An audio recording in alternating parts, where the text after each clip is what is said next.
Être gestionnaire immobilier, ça peut être assez spécial des fois, surtout dans les relations avec les locataires. Je suis quand même très chanceux. Des 38 portes que je gère en ce moment, je m'entends bien avec 99% des locataires. Euh, mais des fois, il y en a qui font des choses assez spéciales.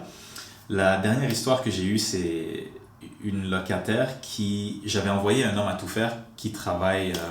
il est sous-traitant pour ma compagnie. Puis on est allé au secondaire ensemble, c'est quelqu'un que je connais très bien. Fait que je lui donne de la business et vice-versa. Lui aussi a acheté sa maison avec moi, fait que c'est un bon client aussi. Puis aussi, je lui donne de la business quand j'en ai. Puis il est allé rencontrer la locataire pour aller réparer des petites choses dans sa maison. Puis la locataire commence à me parler dans le dos. Elle disait, ah, Suleiman, on peut jamais le rejoindre, blablabla. Il travaille pas. Je sais pas ce qu'elle disait, mais le plus gros truc, c'est que on peut jamais le rejoindre.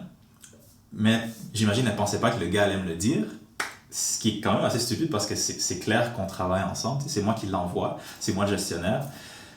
Puis quand il m'a dit ça, je lui ai dit, ben non, check les textes. Genre, je parle à cette madame-là tous les jours. C'est la madame qui a le plus de problèmes dans l'immeuble au complet. Littéralement, j'ai des courriels, j'ai des textes, j'ai des preuves que j'ai toujours répondu à la madame à temps.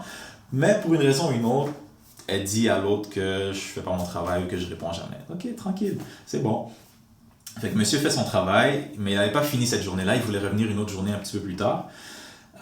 Puis là, je reçois un courriel de la madame qui est vraiment fâchée. Elle me dit, ah, ça n'a pas de bon sens, comment est-ce que ça se fait que...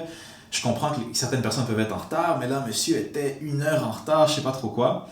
Fait que là, j'envoie le courriel à mon collègue, puis je lui dis, oh, qu'est-ce qui s'est passé ici? Puis là, il me dit, ah, ben non, j'ai littéralement averti la madame que j'arrivais en retard. Fait que là, il me montre le texte qu'il avait effectivement averti la madame qui était en retard. Fait que la madame, c'est comme si elle joue un jeu.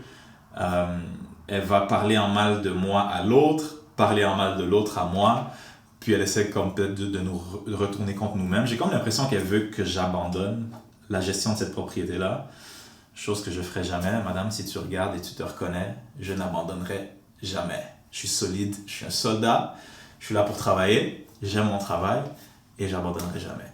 Donc c'est ça, des fois il y a des gens qui sont peut-être un petit peu plus difficiles que d'autres, qui sont un peu spéciales, mais à la fin de la journée, ça reste l'être humain, j'aime l'être humain, donc c'est des choses qui arrivent, on deal avec, puis on continue.